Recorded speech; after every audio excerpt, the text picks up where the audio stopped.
한국사 이론 공부는 대부분의 수험생분들이 한 두세 분의 강사님의 필기노트를 보고 계실 거라 생각합니다. 저는 전한길 강사님의 필기노트를 봤습니다. 필기노트란 게 사실 기출을 보고 만드는 것이기 때문에 다른 강사분들의 필기노트도 내용이나 구성이 비슷비슷할 거라고 생각하거든요. 저는 한국사를 공부할 때 도대체 얼마나 지엽적인 것까지 공부를 해야 하는지가 정말 궁금하더라고요. 그래서 제가 이 영상을 찍으면서 대략적으로 어떻게 얼마나 봤다 정도는 말씀드리려고 합니다. 공부를 해보시면 여기는 봐야겠다, 여기는 안 봐도 되겠다라는 감이 생기거든요. 인강을 보는 시기에는 본인이 공부를 하는 시기에 맞는 그때 업데이트된 인강을 볼 수밖에 없잖아요. 저는 필기노트 인강이 나와 있는 시기라면 기본 강의를 보실 필요 없이 바로 필기노트 강의를 보시는 게 좋다고 생각합니다. 당연히 강의가 나오지 않았다면 기본 강의를 들으시면 되겠죠.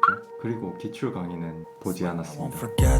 Why do I regret this? In my mind reckless, thoughts are feeling endless, sitting up I'm breathless, anxiety's infectious, I feel so defenseless, betrayed and embarrassed. 이론 공부는 딱 두 가지만 하면 된다고 생각합니다. 첫 번째로 암기법을 활용해서 암기를 하시고, 암기법은 무조건 많으면 좋다고 생각합니다. 둘째는 이론 공부와 함께 기출문제 풀이를 병행하는 것입니다. 공부를 해보시면 생각보다 암기량이 엄청 많거든요. 암기의 왕도가 없다고 생각하지만 이 두 가지만 지킨다면 암기를 하는데 굉장히 도움을 받으실 거라 생각합니다. 그럼 지엽적인 것을 암기를 해야 하느냐? 책을 보시면 문화유산, 기록유산 이런 건 시험에 종종 출제되는 것이기에 지엽적인 것이 아닌 무조건 보셔야 하는 부분입니다. 여기 무형유산 이런 거 있잖아요. 이런 건 확실히 지엽적인 부분이거든요. 아마 이거 다 외우시는 분들 거의 없을 거라고 생각합니다. 하지만 저는 최소한 반 이상은 외우자라는 생각으로 책을 봤거든요.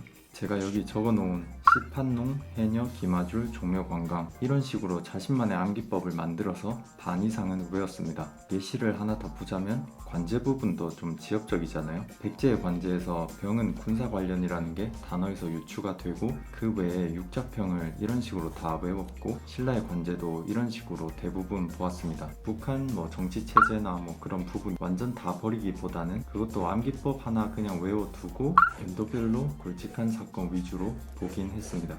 암기법은 저처럼 자신만의 암기법을 만들어도 되고, 그 전한길 카페에 가보시면 기발한 암기법이 정말 많더라고요. 그거 다 활용하셔가지고 공부를 하시면 된다고 생각합니다. 빈출되는 원효, 의상 구분이라던가 지증, 법흥, 진흥왕 구분하는 거 너무나 당연히 달달 암기해야 하는 부분이라 당연한 이야기는 하고 싶지 않거든요. 제가 공부를 하면서 궁금했던 부분이 이런 지엽적인 부분이라 이렇게 말씀을 드렸습니다. 당연히 빈출되는 부분을 먼저 보시고 이제 지엽적인 부분으로 공부를 하시는 게 올바르겠죠. 필기노트는 하루 일정 분량을 나누어서 받고, 나중에 암기가 좀 익숙해지고 지루하다 느껴질 때에는 1페이지, 11페이지, 21페이지 이런 식으로 보면서 좀 재밌게 공부를 했습니다. 사람이 어떤 것을 암기할 때는 이미지로 암기가 된다고 하더라고요. 그거 몇 페이지 하단에 있었는데 몇 페이지 상단에 있었는데 이럴 때가 있잖아요. 그러니 필기노트를 너무 다양한 강사분 거 보지 마시고 딱 단거나 하셔가지고 딱 한 분 강사분 것만 보는 게 가장 좋다고 생각합니다.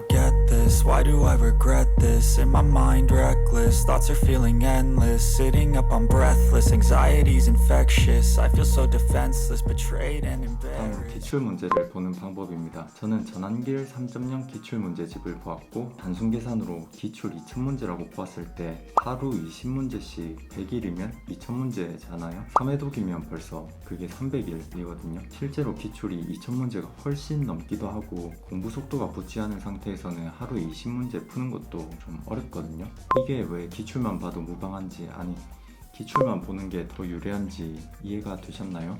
저는 841 공부법까지 좀 복잡한 스케줄을 요하는 거는 잘 못하는 성격이거든요. 정말 간단하게 기출문제는 딱 하나만 알면 된다고 생각합니다. 본인이 푼 문제 OX 표시만 하는 거거든요. 1회독 때에는 OX를 표시하면서 쭉 풀어보시고, 1회독이 끝났을 때에는 틀린 부분만 다시 쭉 풀어보실 수도 있고, 아니면 어제 틀린 문제를 바로 다음날 풀어보실 수도 있거든요. 방법은 정말 무궁무진한데 이걸 가능하게 하는 게 이제 OX 표시를 확실히 해두시는 거거든요. 있거든요. 어떤 분들은 선지를 나눠서 체크하시는 분도 있는데 한 번 푼 문제는 사실 선지 눈으로 보는 거 몇 초 걸리지 않거든요. 이렇게 선지를 하나하나 다 체크하시면 너무 복잡하기도 해서 저는 그냥 한 문제를 통으로 OX 체크하는 것을 추천드리고 싶습니다. 책에 있는 모든 문제가 동그라미가 되었을 때는 다른 색으로 이렇게 치시면서 헷갈리지 않고 또 다시 새롭게 회독을 할 수 있거든요. 시험 직전에는 단원별로 중요한 문제를 하나씩 보거나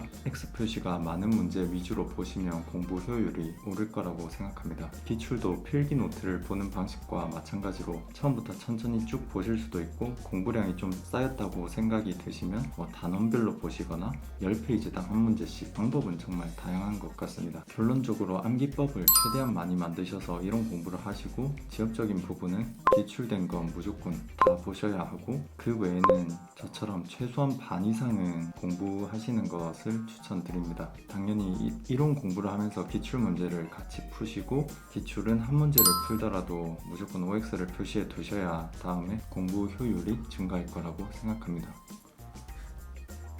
지금 몇 시인지 보이시나요? 지금 새벽 2시인데 빨리 씻고 자야 될 것 같습니다. 그럼 오늘 영상은 여기까지 하도록 하겠습니다. 시청해 주셔서 감사합니다.